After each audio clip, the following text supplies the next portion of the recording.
పొందాలి అనే పట్టుదలతో మేము పనిచేస్తాం. మీరు చేశారా అంటే అవతల వాళ్ళని తిడుతూ కూర్చుంటే, దాడులు చేస్తూ కూర్చుంటే అది హిందూ మతాన్ని రక్షణ మీరు అనుకుంటున్నారు. హిందూ మతం యొక్క పరువు తీయడం మీరు చేసే పని. మీకు హిందూ విలువలు అర్థం కాలే. ఇప్పుడు నేను సబ్జెక్ట్లోకి వస్తాను. మాకు హిందూ మతం పైన ఉన్నటువంటి అచంచలమైనటువంటి నిష్ఠ, నిబద్ధత, ప్రేమ, భక్తి, గౌరవం సమస్తం ఏదైతే కానీ అవి సమున్నతమైనవి, మీరు ఊహించలేనివి, మీరు వెనక్కి తిరిగి చూడలేనివి, మీరు తల ఎత్తి కూడా చూడలేనివి. అటువంటి హిందూ సంస్థకి, అటువంటి హిందూ విలువలకు కట్టుబడి పనిచేస్తున్నందుకు మేము సంతోషంగా ఉన్నాం. మీ తొకల దాడులకి భయపడేవాళ్ళం కాదు. ప్రాణాలు ఇవ్వడం కూడా సిద్ధపడి పనిచేసేటువంటి మనుషులం మేము. మా ధర్మం మాకు అదే నేర్పించింది. అదేవిధంగా మిత్రులారా,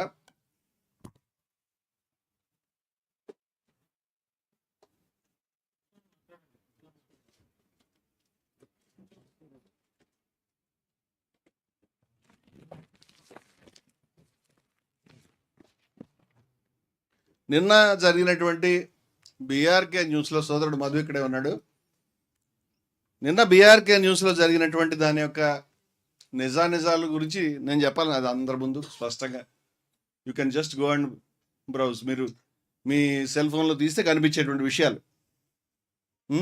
ఇవన్నీ. ఎక్కడెక్కడ కాశీనాయన క్షేత్రం అనేది కూలిపోయినప్పుడు ఎక్కడ దాక్కున్నారు మీరు? కాశీనాయన జ్యోతి క్షేత్రం అనే దాని మీద దాడి చేసి రాజకీయాలకి మతాన్ని వాడుకునేటువంటి సిగ్గులేని మనుషులారా, ఇది దౌర్భాగ్యం. ఇది మాకు మొహమాటం లేదు, భయం లేదు. మేము ఓపెన్గా చెప్తాం. హిందూ మతాన్ని, ఇస్లాంని, క్రైస్తవాన్ని, దేనైనా కూడా రాజకీయాలకి వాడంత పాపి ఇంకొకటి లేడన్న ఉద్దేశం. కుర్చీలు ఎక్కడం గురించి మతాన్ని ఉపయోగించుకునేవాడంత పాపిష్టి మనిషి మరొకటి లేడు.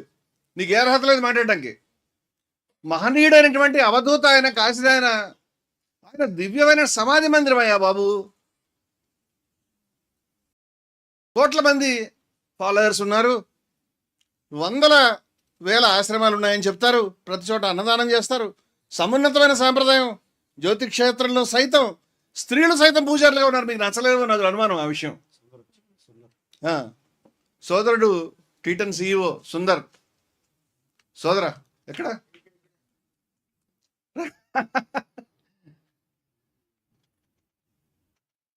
జ్యోతి క్షేత్రం మీద కూల్చివేతలు చేస్తారా మీరు? మీకు అసలు అక్కడికి బుల్డోజర్ పంపించడానికి ఒళ్ళు తెలుస్తుందా మీకు? అసలు మీ ప్రభుత్వాలకి ఈ తల ఇట్లా ఊపుతూ నేను అన్అపాలజెటిక్ సనాతన అంటే చెప్తే సరిపోతుందా? కళ్ళు మూసుకుని, కళ్ళు రెపరెపలాడించుకుంటూ. మీ మంత్రివర్గంలో బుల్డోజర్లు జ్యోతి క్షేత్రాన్ని కూలగొట్టాయి. అక్కడికి వెళ్ళొద్దు. ఇది మన ప్రభుత్వమే, మీరు మాట్లాడకండి అని ఆయనకి ఎన్ని ఫోన్లు వచ్చి అడగండి. ఎంత ఒత్తిడి ఎదుర్కొన్నాడు అడగండి. మీ ప్రభుత్వం అధికారంలో ఉన్న దగ్గర హిందువులకు ఏ కష్టం వచ్చినా ఎవడు మాట్లాడు. మీ ప్రభుత్వం కాకపోతే నాన్న అల్లరి చేస్తారు. అదే కదా మీ పాలసీ. ఇవాళ కడప జిల్లాలో మరి జ్యోతి క్షేత్రం మీద జరిగినప్పుడు మరి గొప్ప సాహసంతో స్వామివారు, అన్నమయ్య కళాక్షేత్ర పీఠాధిపతి స్వామివారు, అదేవిధంగా నారాయణమ్మ గారు, అదేవిధంగా స్వామి అమృతానంద గారు, ఎంతమంది స్వాములు వెళ్ళారు మన దగ్గర నుంచి? Hindus for plurality and equality కార్యకర్తలు, అన్నమయ్య కళాక్షేత్రం పీఠాధి కార్యకర్తలు జ్యోతి క్షేత్రానికి వెళ్ళినప్పుడు ఒక భూకంపం మాదిరిగా ఆ వీడియోలు ఇప్పటికి కూడా మనకి అవైలబుల్గా ఉన్నాయి. ఆ రోజు మీరు గడగడలాడారు. మేము కడప జిల్లా కలెక్టరేట్ ముట్టడించాం. స్వామి అవధూత కాశీనాయన గారి సాంప్రదాయంలోనే అక్కడ అన్నదానం చేశాం. మరేం చేయలే, ధర్నా చేయలే. స్వామివారు బాధపడతారు. కళ్ళు తెరుచుకోవాలి ప్రభుత్వానికని అన్నదానం చేసి అక్కడ మహజర్ ఇచ్చాం లోపల. వెంటనే ప్రభుత్వం దిగొచ్చి ఆ శాఖ ఎవరి చేతిలో ఉందో ఆ అన్అపాలజెటిక్ సనాతన ఇప్పటిదాకా ఒక మాట మాట్లాడలే. కానీ లోకేష్ గారు మేము మళ్ళీ కడతామండి అని చెప్పి, తప్పు అయింది అని చెప్పి మళ్ళీ కట్టడం ప్రారంభించారు. నేను అడుగుతున్న విషయం ఏంటంటే, ఆ యొక్క దివ్యక్షేత్రాన్ని నిర్మాణం చేసినటువంటి వాళ్ళు మీలాంటి వారే బాబు. కోట్ల విజయభాస్కర్ రెడ్డి గారు, ఇంకా చాలామంది ఎంపీలు, ఎమ్మెల్యేలు, మహానుభావులు, ముఖ్యమంత్రులుగా కేంద్ర మంత్రులుగా పనిచేసిన వారు ఆ అవధూత గారు ఏం అడగలేదు. ఆయన గోచిపెట్టి తిరుగుతాడు. ఆయనకి ఏ రకమైనటువంటి ఈ భూమి మీద ఏ సంపదలు కావాలని కోరుకునే వాళ్ళు కాదు కదా వాళ్ళు. ఆ మహానుభావుడు అక్కడ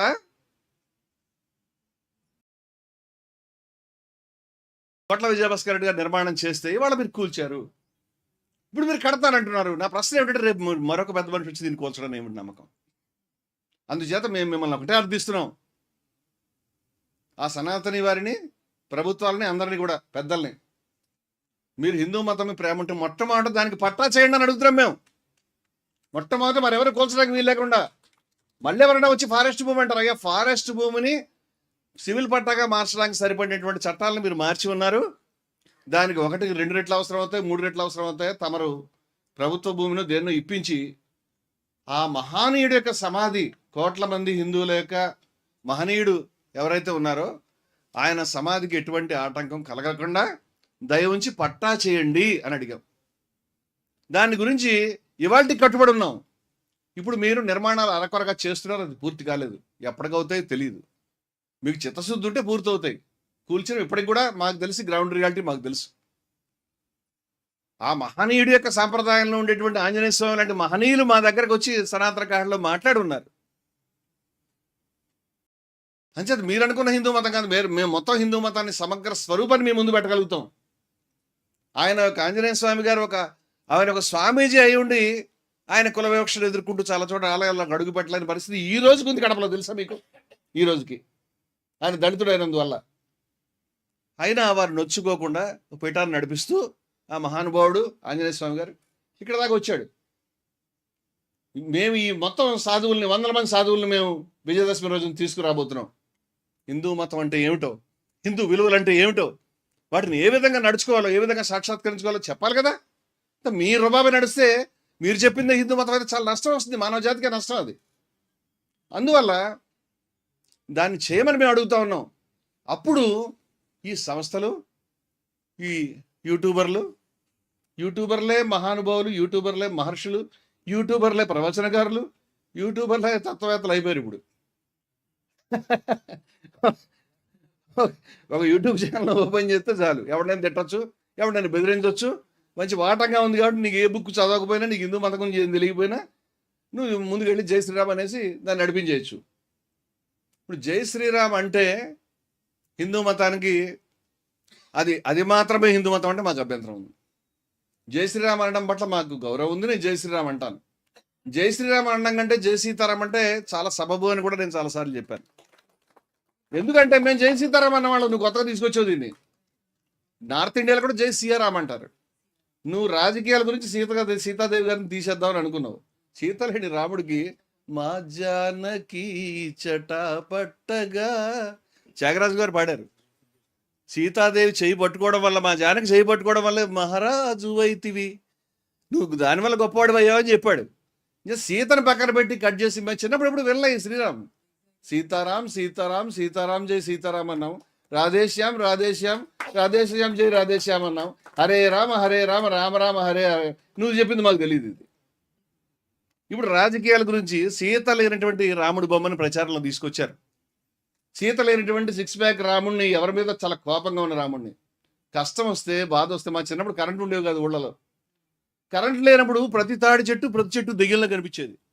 పిల్లలు మేము భయపడతా ఉండేవాళ్ళం. భయపడితే పెద్దవాళ్ళు చెప్పేవారు, నాయన హనుమాన్ చాలీసా చదువుకో, ఆంజనేయుడు వచ్చి రక్షిస్తాడని. బాబు గారితో సినిమా ఉంది, దాంట్లో నిజంగానే ఓ పాపకి ఆంజనేయుడు వచ్చి రక్షించి తీసుకెళ్తాడు. అటువంటి ఆంజనేయుడిని మీరు ఇవాళ చూడండి. కార్ల మీద వాటి మీద చాలా ఉగ్రంగా కోపంగా ఉన్నటువంటి ఆంజనేయుడిని ఈయన ఎక్కడి నుంచి వచ్చాడు? భయాన్ని పోగొట్టే ఆంజనేయుడిని భయం పెట్టే విధంగా ఎందుకు తయారు చేశారు? అవసరమా? ఎక్కడైనా మన ఆలయాల్లో ఇటువంటి ఆంజనేయుడి బొమ్మ మనం చూసామా? ఒంటి రాముడి బొమ్మ మీ ఇంట్లో ఎక్కడైనా ఉందా? భద్రాచలంలో ఉందా? ఒంటిమెట్లో ఉందా? మీ ఊర్లో ఆలయంలో ఉందా? నువ్వెందుకు పెడుతున్నావు? ఒంటి రాముడిని పెట్టడం హిందూ మతం కాదు. అరిష్టమని మా చిన్నప్పుడు చెప్పేవారు. రాముడు, సీత, లక్ష్మణుడు, అదేవిధంగా హనుమంతుడు. ఇది లేదా పట్టాభిషేకం సీన్లో వాళ్ళిద్దరూ సింహాసనం మీద వారిద్దరూ వింజామరలు వీస్తూ భరత శత్రుఘ్నులు సైతం ఉంటారు, లక్ష్మణుడు ఉంటాడు, ఆంజనేయుడు. ఇది ఒక సన్నివేశం. ఇది కాకుండా ఎవరినో కొట్టడానికి వెళ్ళేటువంటి రాముణ్ణి ఆయన వెళ్ళాడు, వాస్తవంగా లేదని అంటలేదు నేను. కానీ గుళ్ళలో ప్రచారంలో పద్ధతి ఉంది. నువ్వు కొత్త మతాన్ని స్థాపించదలుచుకుంటే నీ ఇష్టం, అది వేరే విషయం. మేము జై శ్రీరామ్కి వ్యతిరేకం కాదు, మేము జై సీతారామని కూడా అంటాం. కానీ ఒక విషయం చెప్తున్నాం, భారతదేశంలో హిందూ మతంలో మీరు హిందూ మతాన్ని కొలవలేరండి. హిందూ మతానికి మీరు అనుకున్న సాంప్రదాయాలే ఉన్నాయన్నది కరెక్ట్. సాయి శ్రీనివాస్ గారు కొంచెం షిరిడి సాయి తత్వ ప్రచారకులు సాయి శ్రీనివాస్ గారిని మీదకి మీకు రావాల్సి పోదు. మిత్రులారా, సముద్రాన్ని నువ్వు చిన్న గుప్పెట్లో నీళ్లు పట్టుకుని ఇది నా సముద్రం అంటే నవ్వుతారు ఎవరైనా చూస్తే. అది నీ గుప్పెట్లో నీళ్ళు అవుతాయి, సముద్రం అవ్వవు. నువ్వు మగ్గులో తీసుకుంటే నీ మగ్గులో నీళ్ళు అవుతాయి, సముద్రం అవ్వవు. సముద్రాన్ని నువ్వు అలా బంధించలేవు. హిందూ మతం ఒక సముద్రం వంటిది. హిందూ మతంలో ఎన్నో శాఖలు ఉన్నాయి. జిఆర్ స్వామి వారి సమక్షంలో జిఆర్ స్వామి వారికి నేను నమస్కరించి చెప్పాను, శ్రీ వైష్ణవం హిందూ మతంలో ఒక ప్రధానమైన శాఖ. కానీ శ్రీ వైష్ణవమే హిందూ మతం కాదు, నన్ను క్షమించాలి ఆ విషయానికి. ఎన్నో సంప్రదాయాలు ఉన్నాయి. వారు కూడా అన్నారు, మాకు కూడా తెలుసండి అన్నారు.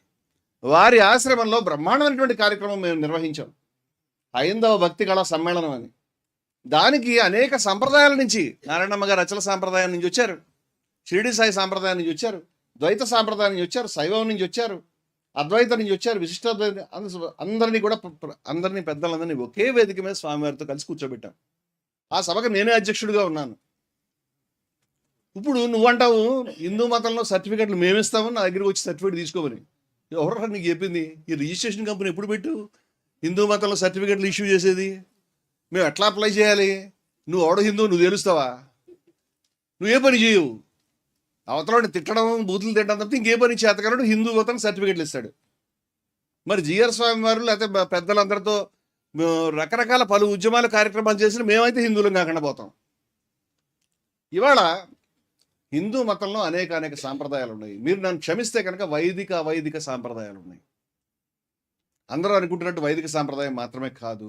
మీకు నచ్చినా నచ్చకపోయినా అది హిందూ మతం అంటే విశిష్టమైన సాంప్రదాయం అది. అలాగే మా అధ్యక్షులు హిందూస్ ఫర్ ప్లూరలిటీ ఈక్వాలిటీ యొక్క అధ్యక్షులు సాధు త్రినాథ్ దాస్ గారు, వారు అలేఖ సాంప్రదాయానికి చెందిన మనిషి. అలేఖ మహిమ అనే సాంప్రదాయం గురించి మీకు తెలియదు. అది ఒరిస్సాలో ఉత్తరాంధ్ర ప్రాంతంలో వేల మంది సాధువులు ఉన్నారు. క్రింది కులాలకు చెందినటువంటి వాళ్ళు, షెడ్యూల్ ట్రైబ్స్, అలాగే క్రింది కులాల ఎస్సీబీసీ కమ్యూనిటీస్ నుంచి వచ్చినటువంటి అనేక మంది సాధువులు ఆ ఉద్యమాన్ని ఎంత గొప్పగా భారతదేశంలో ఇంత కఠినంగా, ఇంత స్పష్టంగా కొన్ని కఠినమైన నియమాలకి కట్టుబడి నిబద్ధులై నడిపిస్తున్నటువంటిది ఎవరు లేరనుకుంటాను నేను వాళ్ళకి పోటీ. అటువంటి సంప్రదాయం అది. మా అధ్యక్షుల వారు 45 సంవత్సరాలు సన్యాసిగా గోచి పెట్టుకుని ఊరూరా భిక్షాటనమి తిరిగారు. స్కూల్ కూడా వెళ్ళలేదు, స్కూల్లో జాయిన్ కాలేదు. వారి మాతృభాష ఒరిస్సా, వారి స్కూల్లో జాయిన్ కాలేదు. వారి గురువుకి చిన్నప్పుడే తల్లిదండ్రులు ఇచ్చేశారు ఆయన్ని. ఆ గురువు వెంబడి ఆయన భిక్షాపాత్రతో తిరిగారు. భిక్ష బాగానే పెడుతున్నారు కదా అని మళ్ళీ మనం కూర్చోవడానికి వీల్లేదు, అక్కడ ఉండడానికి వీల్లేదు, ఆ ఇంట్లోకి రావడానికి వీల్లేదు, రోడ్డు మీద నిలబడాలి. అక్కడి నుంచి మళ్ళీ హాఫ్ డేకి ఇంకో ఊరు వెళ్ళాలి. ఆ విధంగా సంచారమైనటువంటి జీవితం. వాళ్ళు కులానికి వ్యతిరేకం, అసమానత్వానికి వ్యతిరేకం. మీరు నన్ను క్షమిస్తే వాళ్ళు విగ్రహారాధన చేయరు, వాళ్ళు రాముడిని కృష్ణుడిని పూజించరు. ఏం చేయాలి? పంపించేద్దామా? హిందువులు కాదని చెప్దామా? వాళ్ళు యజ్ఞయాగాలు చేస్తారు, ఉపనిషత్తులు మాట్లాడతారే. వాళ్ళకు ఒక సాంప్రదాయం, బోధనలు ఉన్నాయే. వారి సాంప్రదాయాన్ని, బోధనల్ని చివరికి పార్లమెంట్ హౌస్లో కూడా పెట్టారని చెప్తారు. అటువంటి భీమభోయి యొక్క బోధనల్ని, అలేఖ స్వామి యొక్క బోధనల్ని ఎన్ని సంప్రదాయాల గురించి చెప్పమంటారు? అలేఖ సాంప్రదాయం, దీని పౌరాణ హిందూ మతం అంటాం. మీకు తెలిసినటువంటి హిందూ మతం ఏదైతే ఉందో, వేదం తర్వాత ఉపనిషత్తు తర్వాత పురాణాలు వచ్చినాయి. వేదంలో పురాణ పాత్రలు కనిపించవు. అది ఒక పద్ధతిగా జరిగిన విషయాలు కాబట్టి. అందువల్ల ఇవాళ భారతదేశంలో ఉన్న అనేక సాంప్రదాయాలు, నేను ఇందాక అలేఖ సాంప్రదాయం చెప్పాను. అచల సాంప్రదాయంలో విగ్రహారాధనకి ప్రాధాన్యత లేదు. అయ్యవైకుంఠాలు కేరళలో ఉంటారు, విగ్రహారాధనకి ప్రాధాన్యత లేదు. వారికి వేరే సాంప్రదాయం. మహానుభావాలు వేరే చోట ఉంటారు, వారి దగ్గర లేదు. ఆర్య సమాజీయులు, దయానంద సరస్వతి కంటే పెద్దవాడు అయినావా? ఆయన విగ్రహారాధనకు వ్యతిరేకం. రాముడు కృష్ణుడు మహా అయితే పెద్ద దేవుళ్ళు అయి ఉంటారు, కానీ వాళ్ళు రాజులై ఉంటారు, దేవుళ్ళు ఎలా అవుతారని అడిగాడు ఆయన. నేను రాశాను, ఆయన చెప్తే ఆయన అభిప్రాయం అది. నేను నచ్చినా నచ్చకపోయినా, నేను నచ్చకపోతే నచ్చలేదని చెప్పండి. దాని గురించి ఆయన హిందూ కాదు చెప్పడానికి నువ్వెలా సరిపోతావు? హిందూ మతం కష్టంలో ఉన్నప్పుడు మొత్తం హిందూ మతాన్ని పునరుద్ధరించి కులాన్ని బద్దలు కొట్టి మహనీయుడు ఆయన దయానంద సరస్వతి విషం పెట్టి చంపేశారు బ్రాహ్మణాయన్ని. నీకు తెలీదు. ఇప్పుడు వచ్చి నీ ప్రమాణాల ప్రకారం నువ్వు హిందూ కాదు, ఈయన చెప్తాడు. ఈ జై శ్రీరామ్ అనాలి, ఇంకోటి ఎదురు చేయాలి, ఈయన వెనకాల ఉండాలి, ఈయనలాగే మొత్తం క్రైస్తవులను ముస్లింలను బూతులు తిట్టాలి, అప్పుడు హిందూ సర్టిఫికేట్ ఇస్తాడు. ఎక్కడి నుంచి వచ్చారు నువ్వు, ఎప్పటి నుంచి మొదలుపెట్టావు ఈ దుకాణం, మీ దుకాణాలు మూసేయండి, మీ దుకాణాలు మూసేయండి అని చెప్తున్నాడు నేను. You can't run. నీ సర్టిఫికేట్ల గురించి నువ్వు మాట్లాడుతున్నావు. ఆర్య సమాజీయులు, బ్రహ్మ సమాజ్, రాజరామోహన్ రాయ్ గారు, వాళ్ళు హిందువులు కాదండి, వాళ్ళు కూడా విగ్రహారాధన చేయరండి. ఎంతమంది పేర్లు చెప్పమంటారు మీకు, ఎంతమంది పేర్లు చెప్పమంటారు? అనేక సాంప్రదాయాలు ఉన్నాయి. పోని ప్రధానమైన సాంప్రదాయాలు ద్వైతము, అద్వైతము, విశిష్ట అద్వైతము, అది కాకుండా తంత్ర ఉన్నది, చిన్నమస్త దేవతను పూజించేవాళ్ళు ఉన్నారు. తెలియదు నీకు ఇవన్నీ కూడా. ఒక సాంప్రదాయానికి పోలికలేదు. అంచేత హిందూ మతం బయట అన్ని మతాలు ఉన్నట్టుగా ఒక ప్రవక్త, ఒక పుస్తకం, ఒక సిస్టము, ఒక రూల్స్ అండ్ రెగ్యులేషన్స్ ఉన్నది కాదు. నువ్వు చేయాలనే చేయలేవు, మేము అంగీకరించాం. మాకు అందరం గౌరవించేటువంటి ఒక దేవుడు కానీ, అందరం గౌరవించేటువంటి ఒక పుస్తకం కానీ, అందరం గౌరవించే ఒక ప్రవక్త కానీ మా దగ్గర లేడు. ఏం చేయాలి చెప్పు. అదేవిధంగా ఇవన్నీ నీకు బాధ కలిగించే విషయాలు నాకు తెలుసు, కానీ నువ్వు చెప్పమన్నా కూడా చెప్తున్నాను నేను. ఇప్పుడు ఏ ప్రమాణాల ప్రకారం మామూలు హిందువులు కాదని ప్రూవ్ చేయదలిచావో, నువ్వు హిందూ ఎలా కాదో నేను చెప్తాను. నువ్వు కాదో చెప్తాను నేను. హిందూ మతం అనేది మతం కాదు, ఒక జీవన విధానం అని కొంతమంది చెప్తారు. ఐఎమ్ వెరీ సారీ, ఒక జీవన విధానం కూడా కాదు, పలు జీవన విధానాల సహజీవన వ్యవస్థ, ఆదాన ప్రధానాల వ్యవస్థ, ఇవన్నీ ఎప్పటి నుంచో కొనసాగుతున్నాయి. ఇన్ని మాటలు నువ్వు చెప్తుంటే, తెలంగాణ శ్యామ్ గారు రండి బాబు, ఇన్ని మాటలు నేను చెప్తుంటే ఎవరైనా వచ్చి మరి ఇదేంటిది, హిందూ మతంలో ఏమీ లేదని చెప్తున్నాడు ఈయన, హిందూ మతమే లేదా అని అంటారు. క్షమించాలి, అందువల్ల మిత్రుల్ని పరిచయం చేస్తున్నాను నేను. సాయి శ్రీనివాస్ గారు కింద కూర్చున్నారు కదా, హేమ మల్లోజుల ఆప్ నుంచి వచ్చారు. హేమ గారు, అమ్మా నమస్తే అమ్మా. మా సోదరుడు ప్రమోద్ సనాతన ట్రావెలరు, మొన్ననే దాడికి గురై చేసిన వాడు ఉన్నాడు, ఒకసారి పరిచయం చేసుకోండి. అలాగే రమణేశ్వరం నుంచి గజేంద్ర గారు వచ్చారు. అదేవిధంగా నా సోదరుడు భానుమేకల విజయవాడ నుంచి వచ్చాడు, సోదరుడు యుద్ధ వీరుడు. పీటర్ నాయుడు గారు పాస్టర్ గారు వచ్చారు. నమస్కారం, ముందుకు రండి సార్. క్షమించండి సార్, వేదిక అనేది సీరియస్గా తీసుకోవద్దు. సో మిత్రులారా, ఇది హిందూ మతం యొక్క స్వరూప స్వభావాలు మీకు చెప్పేటప్పుడు మరి ఏమీ లేదు, ఒక దేవుడు లేడు, ఒక ఇది లేదంటే ఎవరిది వాళ్ళదంటే ఇది ఒక మతం కాదా అంటే, నాయన కొన్ని విషయాలు ఉన్నాయి ఇక్కడ మనకి, లేకుండా ఏమీ లేవు. మళ్ళీ కొన్ని విస్పష్టమైనటువంటి విలువలు ఉన్నాయి. ఏ శాఖ కానీ హిందూ శాఖ ఈ విస్పష్టమైన విలువలకు కట్టుబడింది. వేదం కానీ, ఉపనిషత్తు కానీ, పురాణం కానీ కొన్ని విస్పష్టమైన విలువల్ని ఉద్ఘాటించింది. అవి ఏమిటంటే నువ్వు ఆలోచిస్తే నీకు అర్థమవుతాయి. దాంట్లో మొట్టమొదటిది ద్వేషరాహిత్యం. హిందూ మతం ప్రపంచంలో ఏకైక మతం ద్వేషాన్ని స్పష్టంగా గుర్తుపట్టి ద్వేషం ఉండొద్దని చెప్పిన మతం మరొకటి లేనేలేదు ప్రపంచంలో. ఇంత స్పష్టంగా వేదం చెప్పింది మా విద్విషావహై అని చెప్పింది, ఉపనిషత్తు చెప్పింది తతోన విజుగుప్సతే అని చెప్పింది, గీత చెప్పింది అద్వేష్ట మైత్ర కరుణయ్యవచ. ద్వేషరాహిత్యాన్ని ఎవరైనా చెప్పారండి ఇలాగా? ఇంత స్పష్టంగా ఎవరైనా చెప్పారా? అంచేత హిందూ అనేవాడు ద్వేషించడు, ద్వేషిస్తే హిందూ కాదు. ద్వేషం లేదు హిందూ మతంలో, స్పష్టంగా గుర్తుపట్టింది. ద్వేషం ప్రమాదం, ప్రపంచానికి ఇవాళ పట్టినటువంటి ప్రమాదమే ద్వేషం. అంచేత ద్వేషాన్ని హిందూ మతంలో తెచ్చుకుని నువ్వు కాషాయం కప్పుకునే మాత్రం హిందూ అవ్వలేవు. ద్వేషాన్ని వదిలిపెడితే హిందూ అవుతావు. ద్వేషం ఉన్నది, పరిత్యాగం ఉన్నది, ఈశావాస్య విధం సర్వం కించిత్ జగత్యాం జగత్తేన త్యక్తేన. త్యక్తే అంటే పరిత్యజించడం, దాన్ని వదిలిపెట్టు. తేన త్యక్తేన అని చెప్పారు. అంచేత పరిత్యాగం ఉన్నది, నిర్మోహత్వం ఉన్నది, కరుణ ఉన్నది, ప్రేమ ఉన్నది, నిబద్ధమై నిలబడడం ఉన్నది, అన్యాయానికి వ్యతిరేకంగా. తతో యుద్ధాయ యుజ్యస్వ సుఖదుఃఖే సమీకృత్వ లాభాలాభౌ జయజయౌ తతో యుద్ధాయ యుజ్యస్వ నైవం పాపం అవాప్స్యసి అని శ్రీకృష్ణులు వారు చెప్పారు. అనగా జయాన్ని అపజయాన్ని సమానంగా తీసుకుని అధర్మం ఏదైతే ఉందో దాని మీద పోరాడాల్సిన అవసరం ఉంది, ఫలితాన్ని ఆదించాల్సిన అవసరం లేదు. అంచేత నువ్వు కొట్టిన చంపిన భయపడేవాళ్ళం కాదు. మేము నిష్కామ కర్మ ఏదైతే గీత ఆచార్యులు శ్రీకృష్ణులు చెప్పారో దానికి నిబద్ధమైనటువంటి సైనికులం. మేము శ్రీకృష్ణుని సైనికులం. మా ఆచార్యుల వారు ఏం చెప్పారంటే, భయపడకు, ఫలితం నీది కాదు, కర్మణ్యేవాధికారస్తే మా ఫలేషు కదాచన. ఫలితం మీద లేదు నీకు అధికారం. సో ఆ మాట చూడండి, అధికారం, అథారిటీ. మీ ఇల్లు కాదు, తప్పుకో, మీ ఇంట్లో కాకుండా దాంట్లోకి వచ్చావు. ఫలితం మీద అధికారం పైనది, పైన ఉంది, అది నీ దగ్గర లేదు. అది నీకేమిటి డ్యూటీ? ఓన్లీ కర్మ. ధర్మాధర్మ విచక్షణ సంబంధించిన యుద్ధం చేయాలి నువ్వు. అని యుద్ధం చేయకుండా ఇంటి దగ్గర కూర్చోవడానికి వీల్లేదు, నిష్క్రియక తావులేదు. ఇది హిందూ మతం అంటే. మీరు ఏ శాఖను తీసుకోండి దాంట్లో ఈ మతం. అలాగే సమానత్వం, వేదంలో చిట్ట సూక్తమే సమానత్వం. నిర్దోషమీ సమం బ్రహ్మ తస్మాత్తే బ్రహ్మణి స్థిత అని ఆ విధంగా సమానత్వానికి గీత కూడా పెద్ద. ఎవరైనా సమానత్వమే. సమానత్వం ఏంటంటే సర్వం ఈశ్వరమయమే. ప్రపంచంలో ఎవడు చెప్పలే, సర్వము ఈశ్వరమయమే. మహావాక్యాలు ఏం చెప్పినాయండి? తత్వమసి ఏం చెప్పినాయి, ఆయన మహాత్మ బ్రహ్మ అని చెప్పినాయి. అదేవిధంగా సర్వం కల్విదం బ్రహ్మ, సర్వం అంతా బ్రహ్మమయమే కదా నాయన అని చెప్పినాయి. తత్వమసి అని చెప్పినాయి, అది నువ్వే అని చెప్పినాయి. అహం బ్రహ్మస్మి అని చెప్పినాయి. ఎవరైనా చెప్పారండి? ఈ మాటల్లో చిన్న అక్షరం తలకట్టు ఏ ధర్మం అని చెప్పగలుగుతుందా? నా ధర్మం అది, నేను గర్వంతో చెప్తున్నాను. ఈ వేళకి ఈ ధర్మానికి మేము కట్టుబడి ఉంటాం. ఇటువంటి గొప్ప ధర్మంలో ఆ ధర్మం పేరు చెప్పుకుని దీని లక్షణాల గురించి ఏమాత్రం తెలియకుండా ఇప్పుడు నువ్వు అడుగుతున్నావు. ఓకే, నిజమే, నేను భక్తుడిని కాదు, ఏం చేయమంటావు? ఏం చేయాలి చెప్పు? నేను చెప్పలేదు ఎక్కడ, నేను ఎక్కడ చెప్పానా?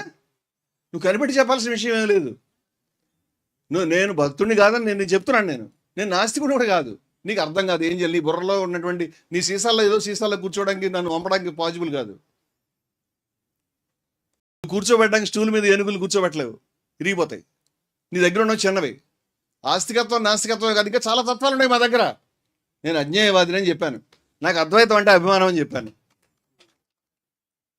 దానికి కట్టుబడి ఉన్నా అని చెప్పాను. నువ్వెవరు నన్ను హిందూ కాదని చెప్పడానికి? నేను భక్తుడిని కాదని చెప్పాను, కానీ భక్తుల పైన గౌరవం లేదని చెప్పలేదు. భక్తి సాంప్రదాయానికి భక్తుడిని అని చెప్పాను, భక్తులకి భక్తుడిని అని చెప్పాను. అనేక భక్తి సాంప్రదాయాలని, భక్తి కళా సమ్మేళనాలు మేము నిర్వహించాం. నీకేంటి బాధ? ఇంకేదో పట్టుకుని ఏదో మాట్లాడాను. మళ్ళీ చెప్తున్నాను, ఈ ఫండమెంటల్ ప్రిన్సిపల్స్ ఏవైతే ఉన్నాయో హిందూ మతంలో, విద్వేషం, అసమానత్వం, ఈ రెండు కూడా మా దగ్గర ఉండడానికి వీల్లేదు. అంచేత ఏ సూత్రమైనా, అది వేదం కావచ్చు, పురాణాలు కావచ్చు, గీత కావచ్చు, ఏదైనా కావచ్చు, హిందూ మతంలో ఏ శాస్త్రమైన స్మృతి కావచ్చు, నా అభిప్రాయం నేను చెప్తున్నాను. ద్వేషాన్ని, అసమానత్వాన్ని బోధించేటువంటి ఒక్క అక్షరాన్ని కూడా నేను అంగీకరించను. అలా అంగీకరించకుండా ఉండడానికి నాకు నా ధర్మాధికారం ఇచ్చింది. సొంత విచక్షణ ఉపయోగించుకోమని చెప్పింది. వాస్తవం చెప్పాలంటే అవేవి అక్కడ లేవు, అవేవి లేవండి. దాంట్లో సమానత్వమే ఉన్నది. కానీ నువ్వు తర్వాత రకరకాలైనటువంటి భాష్యాలు, రకరకాలైన ఆచరణలు వచ్చి వాళ్ళ హిందూ మతంలో మొత్తం కుల కట్టడంలో పెట్టారు. పెద్ద పెద్ద పీఠాధిపతులు పెద్ద పెద్ద భాష్యాలు రాసినప్పుడు కులాన్ని సమర్థించారు, అసమానత్వాన్ని సమర్థించారు. వాస్తవం అది. అంచేత అసమానత్వం ఎక్కడ కనిపించినా నేను వ్యతిరేకిస్తాను, అసమానత్వాన్ని బద్దలు కొడతాను. ఎవరు అసమానత్వాన్ని హిందూ మతం పేరు మీద చెప్తూ ఉన్నారో వాళ్ళని ఖచ్చితంగా వ్యతిరేకిస్తాం మేము. అంతేకాదు, ఇది హిందూ మతంలో ఒక ఆధ్యాత్మిక ప్రజాస్వామ్య విప్లవం అని చెప్పాం. మేము చేస్తున్నటువంటి పని ఏదైతే ఉన్నదో, హిందూ మతాన్ని దాని ఒరిజినల్ విలువలకు తీసుకెళ్తున్నాం. మేము హిందూ మతాన్ని సమానత్వాన్ని తీసుకెళ్తున్నాం. మేము సమానత్వం హిందూ మతం యొక్క ఊపిరి, మేము దాన్ని పునఃస్థాపిస్తున్నాం. ఇక్కడ మీరు రాసినవన్నీ అబద్ధాలు ఇప్పటిదాకా. హిందూ మతంలో సర్వము ఈశ్వరమయమే. ఒక్క మనుషులేమిటయ్యా, సమస్త సృష్టి ఈశ్వరమయమే. లోపల బయట కూడా అదేనయ్యా. తదంతరస్య సర్వస్య తద్ సర్వస్యాస్య బాహ్యత అని చెప్పామయ్యా మేము. తం స్త్రీ తం పుమానసి తం జాతో భవతి విశ్వతో ముఖ. అంతా పుడుతున్నావు, నువ్వు స్త్రీవి, పురుషుడివి, అన్నీ నువ్వే అని చెప్పాము మేము. అటువంటి తత్వం బోధించిన చోట ఈ దరిద్రపు కుల వ్యవస్థ, ఈ కట్టడలు బయట నిలబెట్టడం, లోపల నిలబెట్టడం, ఈ దరిద్రం అంతా వచ్చినాయి. దాన్ని ఊడిచే పని చేస్తున్నాం. ఎందుకు? ధర్మానికి నిబద్ధం అయ్యాం కాబట్టి, విలువలకు నిబద్ధం అయ్యాం కాబట్టి, సనాతన ధర్మానికి నిబద్ధం అయ్యా కాబట్టి ఈ పని చేస్తున్నావు. నువ్వు నిబద్ధుడు అయితే ఈ పని చేయి, నువ్వు ఇది మాత్రమే ధర్మాన్ని కాపాడుకునే మార్గం. ఇవాళ క్రైస్తవులు జీసస్ బోధనలో లేనటువంటి విషయాలను ఆచరించి వలసవాదాన్ని, వర్ణ వివక్షని, ఇంకా పరమ నీచమైనటువంటి విషయాల్ని, బానిసత్వాన్ని అన్నింటినీ సమర్థించినందుకు గాను క్రైస్తవ ఆచార్యులు, పోపులు క్షమాపణలు చెప్తున్నారు పదే పదే. మీరు చూడండి. నేను చెప్తున్నాను, హిందూ మతంలో సైతం అసమానత్వాన్ని, హిందూ మతంలో సైతం దుర్మార్గాన్ని